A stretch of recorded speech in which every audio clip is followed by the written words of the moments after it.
Assalamualaikum warahmatullahi wabarakatuh. Salam jumpa dalam Suluh Berkah channel. Kali ini liputan rapat koordinasi emis bagi operator PD Pontren Kabupaten Kota Jawa Timur. Sebelum Anda melanjutkan menonton channel ini, jangan lupa subscribe, like, dan komen untuk keberlanjutan tali silaturahim kita. Selamat menyaksikan. Assalamualaikum warahmatullahi wabarakatuh. Alhamdulillah. Allahumma salli wa sallim wa barik ala sayyidina Muhammad wa ala alihi wa ashabihi wa man irtadah, amma ba'd. Yang saya hormati mitra kerja, Ketua Tim 5 bidang sistem informasi dan lain-lain, karena yang lain-lain dah hafal. Kemudian ini Ketua Tim 2 bidang PDF pendidikan diniyah formal, saudara-saudari operator emis dari Kemenag Kabupaten Kota. Kalau se-Jawa Timur ada 9 kota dan 29 kabupaten. Yang saya hitung ini masih baru 20. Yang 20 kemana ya?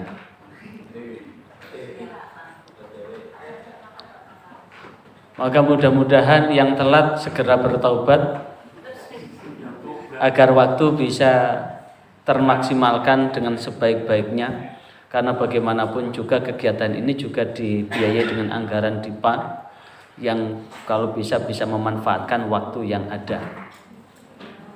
Kebetulan saya posisi ada di Ketua Tim Pendidikan Al-Quran, maka sesungguhnya kita patut bersyukur ditakdirkan oleh Allah Subhanahu wa Ta'ala bisa bersinergi di pendidikan diniyah pondok dan pondok pesantren. Kenapa? Core inti pendidikan agama itu sebetulnya kalau direnungkan ya di PD Pontren ini. Dan di PD Pontren ini akan berbeda dengan di Penma maupun di PAIS. Kalau di Penma sudah jelas objeknya, sasarannya, dan kemudian orang-orangnya, dan bagaimana kemudian kita mengelolanya.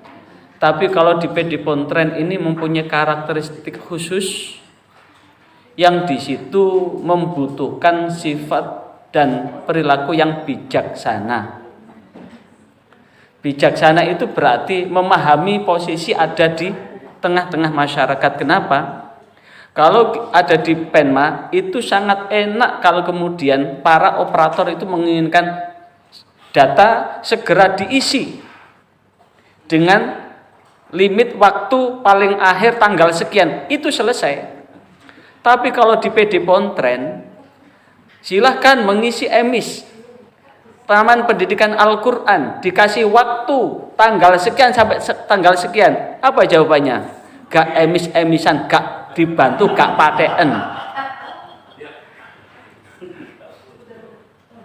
Yang akhirnya apa? Tercatat kabupaten yang jumlahnya ribuan TPG, tapi data yang ada di emis tak umit. Alasannya banyak, masuknya juga susah. Ya memang lubangnya kecil, yang ingin masuk banyak, ya. Jadi ya antriannya banyak, ya kayak kita absen sekarang ini. Absen apa? Pusaka itu, pusaka betul itu sekarang. Jadi pusaka barang siji sing harus dirumat itu, pusaka betul itu. Yang kemarin sempat kita juga susah kan? Zaman bisa absen kemarin. Sakti berarti termasuk. Lah, maka kemudian kalau ini kemudian kita tidak menata niat bahwa apalagi posisi kita, saya ada di pendidikan Al-Quran, kalau kita tidak menata niat betul, maka sungguh kita tidak akan mendapatkan apa-apa. Apa yang perlu kita niatkan, kita tata, berangkat dari apa yang disabdakan Rasulullah SAW. Khairukum man ta'allamal Qur'an wa 'allamahu. Sebaik-baik orang di antara kalian adalah orang yang belajar Al-Quran, kalau sudah punya ilmunya, mengajarkannya. Dan jikalau panjenengan kemudian para operator ini mampu memfasilitasi pembinaan tata kelola, pembinaan data, pembinaan kelembagaan, pembinaan yang ada ubur rampenya dengan pendidikan Al-Quran, maka pahala panjenengan jauh lebih besar daripada orang yang ada di lapangan yang mengajarkan secara langsung. Maka apa yang perlu distimulasikan pada kesempatan ini, regulasi tetap kita, sekali lagi, regulasi tentang hal ikhwal yang ada hubungannya dengan pendidikan Al-Quran tetap kita upayakan sesuai dengan aturan-aturan yang sudah distandarkan. Nah, aturan-aturan yang sudah distandarkan dan ada perubahan yang sebentar lagi ada di slide berikutnya adalah bagaimana kita bisa memotivasi, mendorong Taman Pendidikan Al-Quran yang ada ini untuk apa? Mensukseskan ini, mensukseskan EMIS ini. Karena tahun kemarin 2023, 2022 bantuan maupun insentif itu salah satu yang menjadi pertimbangan adalah emisnya jalan atau tidak. Jadi kemarin kabupaten kota yang mendapatkan insentif maupun BOP memang dari 38 kabupaten kota ada yang banyak banget, ada yang minim banget. Karena ada beberapa faktor. Faktor pertimbangan yang pertama adalah emisnya jalan enggak. Emis yang jalan ini kemudian yang emisnya paling subur ini dikasih apresiasi dengan dikasih porsi yang banyak. Yang kedua, tatkala penyelesaian SPJ ini kooperatif enggak, jalan enggak. Jangan sampai kemudian sudah dikasih bantuan tapi peng-SPJ-nya susah. Ini yang bikin apa? Bikin nelongso di belakang. Ini yang kemudian dikurangi. Maka dari 38 kabupaten kota ini udah terpetakan itu. Berdasarkan pemetaan itulah kemudian muncul kuota yang ada. Tapi masih untung kemarin karena pemberian BOP maupun insentif itu berdasarkan aplikasi. Aplikasi apa untuk BOP? Simba. Singkatan dari apa Simba itu? Sistem Informasi Bantuan. Kemudian insentif lewat sikap. Apa kepanjangan sikap itu? Sistem Informasi Tenaga Pendidik. Nah, maka melalui itu silahkan mendaftarkan diri, syaratnya dipenuhi, dan kemudian setelah syaratnya dipenuhi, maka baru kemudian mereka itulah yang kemudian orang yang mendapatkan bagian dari jatah porsi yang diberikan. Cuma saya pesan khusus untuk 2024 nanti, sebelum mereka itu mengisi Simba maupun mengisi sikap, tolong diberi contoh berkas apa yang benar yang akan dikirim.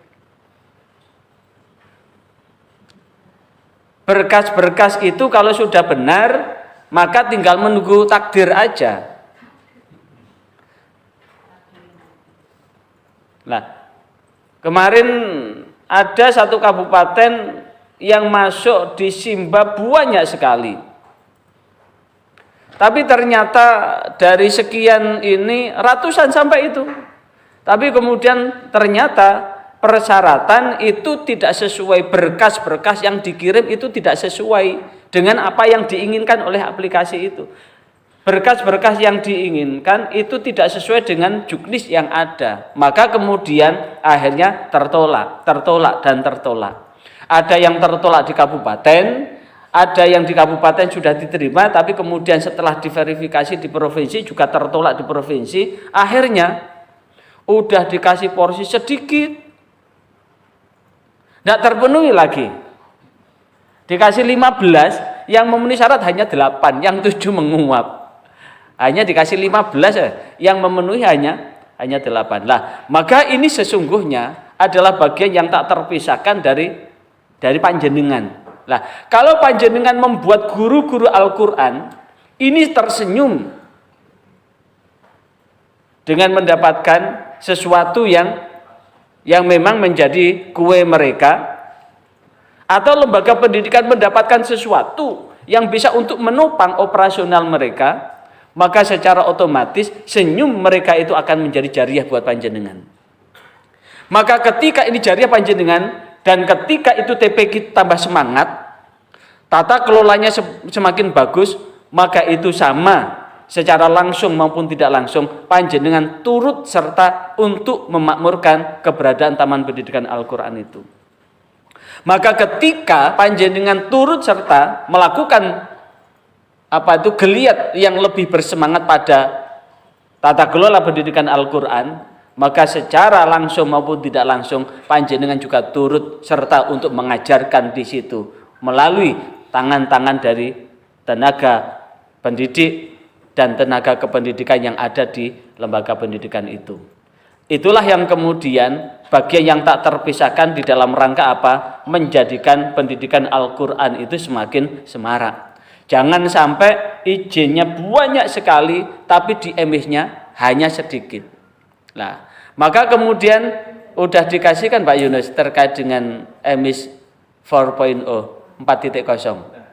Nah, kemarin sudah disampaikan, maka tentu paradigma emis yang ada adalah kemarin santri kita yang masuk kan santri yang tidak punya orang tua kan. Yang penting nama masuk begitu ya. Nama masuk begitu. Sekarang perlu dilengkapi lagi. Bahkan kemarin pada Rakornas Pendidikan Al-Qur'an pada bulan September kemarin itu disampaikan bahwa di pengisian emis itu juga perlu ada ada pengisian NI nisen ya, ada porsi nisennya. Pertanyaannya kenapa? Ini berarti bahwa tujuannya sama, bahwa data santri kita ini satu data. Kalau kemudian itu dicantumkan nisen, dia itu ada di mana saja. Dengan nisen yang sama, maka tentu nanti sistem informasi ini akan menginformasikan dengan satu nisen ini dia belajar di mana saja, sehingga tidak tertutup kemungkinan nisen ini akan ada di 4 lembaga pendidikan. Di TPQ ada, di Madrasah Diniyah ada, di Sanawiyah ada, di SMP ada. Mungkin begitu. Nah, maka dengan data ini kemudian ini anaknya siapa? Kalau ini anaknya siapa, maka kemungkinan untuk memasukkan data ganda pada anak itu juga tidak akan terjadi. Karena dulu ketika belum ada sistem informasi begitu, di satu daerah yang di situ kemudian ada bantuan insentif, kemudian bantuan insentif itu kemudian dihitung dari jumlah santrinya, satu guru itu mewakili 15 santri, berarti kalau punya 60 santri, berapa guru yang dapat insentif? Berapa Pak? Kalau ada 60 santri, berapa yang dapat insentif gurunya? 4 kan? Kalau 120. Nah, akhirnya apa? Ada satu TPQ, santrinya itu realnya hanya 49. Tapi di buku induk 250. Gimana caranya 250 itu? Nomor 1 sampai 45 itu namanya. Nomor 1 sampai nomor 50 itu dikopi lagi. Nomor 1 jadi nomor 50. Sampai nomor 98. 99 sampai sekian. Akhirnya apa? Jumlahnya memang 250, ada nama sampai 250, tapi yang real hanya 1 sampai 49. Habis itu diulang lagi, dan diulang lagi.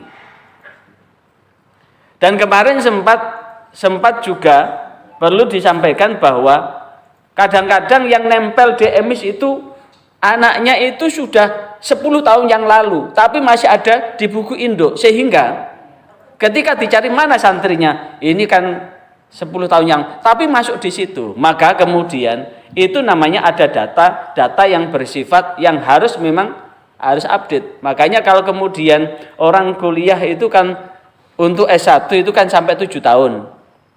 Lebih dari 7 tahun berarti data yang kelebihan itu kan dihapus. Kalau S1, kalau S2 maksimal berapa? 4 tahun. Lebih dari 4 tahun berarti sisanya dihapus. Kalau S3 sak luluse. Kalau S3 sak luluse, pokoknya bayar. Maka pada kesempatan ini ada satu hal yang ingin saya sampaikan, bahwa sekarang ini sudah berubah, dan dari hasil Rakornas kemarin, kenapa ada perubahan seperti ini? Karena memang regulasi yang muncul bahwa yang menerbitkan izin operasional itu di Jakarta itu yang didasarkan pada keputusan Dirjen, ternyata ini bertentangan dengan aturan yang lebih atasnya lagi, sehingga Pak Subdit yang baru ini mengembalikan bahwa penerbitan IJOP itu dikembalikan ke kabupaten kota. Itu dasar yang pertama. Jadi penerbitan IJOP yang ke Jakarta itu bertentangan dengan regulasi yang lebih tinggi, sehingga kembali pada regulasi yang awal.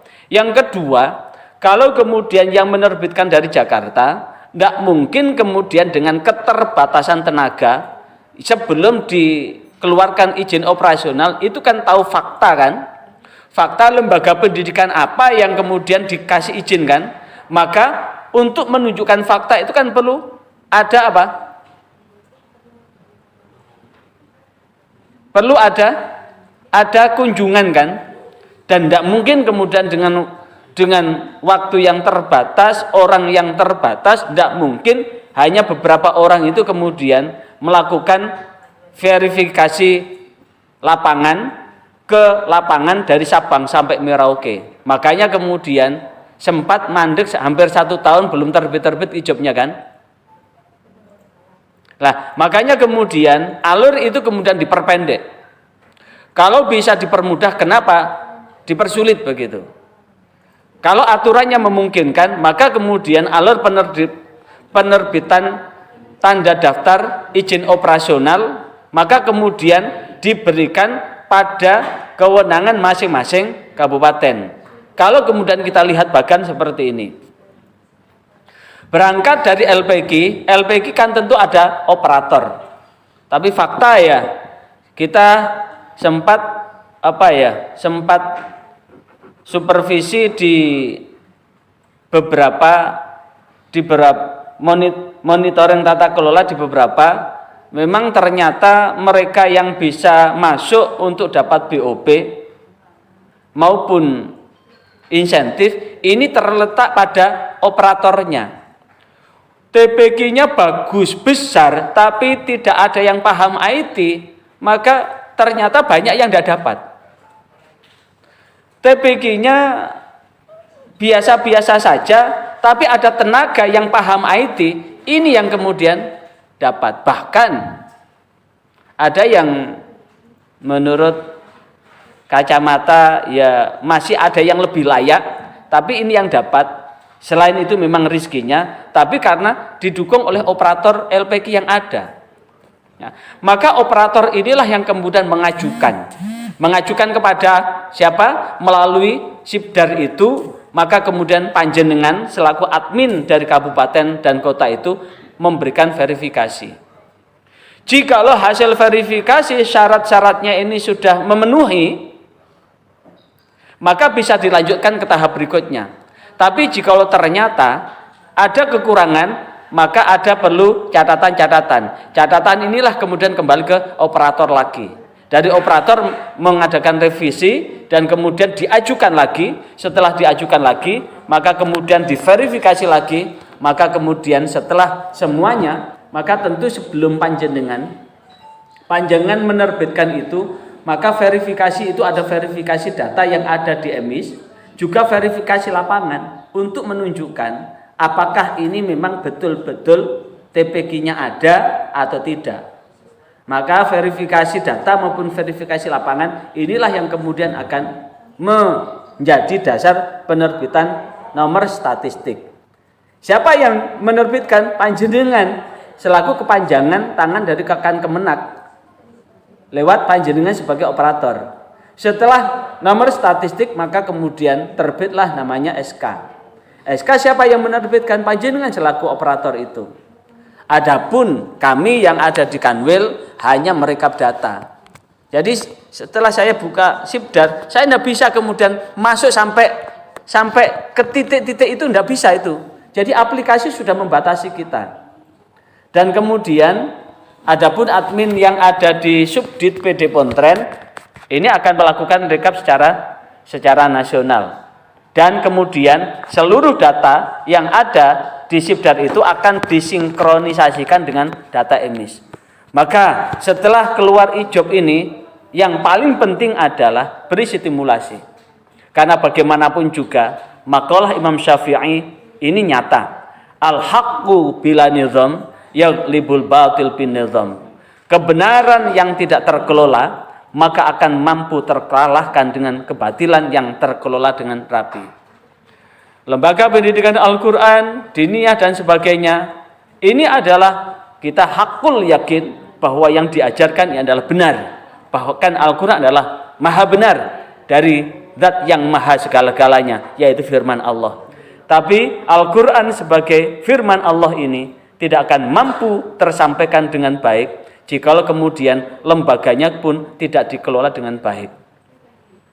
Jika lembaga ini sudah terkelola dengan baik, maka salah satu piranti yang penting di dalam rangka mengelola itu adalah bagaimana aktualisasi dari EMIS yang hari ini akan dipandu oleh Bapak Sutrisno. Sebelum Anda meninggalkan channel ini, jangan lupa subscribe, like, dan komen. Saya untuk keberlanjutan tali silaturahim kita melalui channel kita. Saya persilakan. Assalamualaikum warahmatullahi wabarakatuh. Sampai jumpa. Wassalamualaikum warahmatullahi wabarakatuh.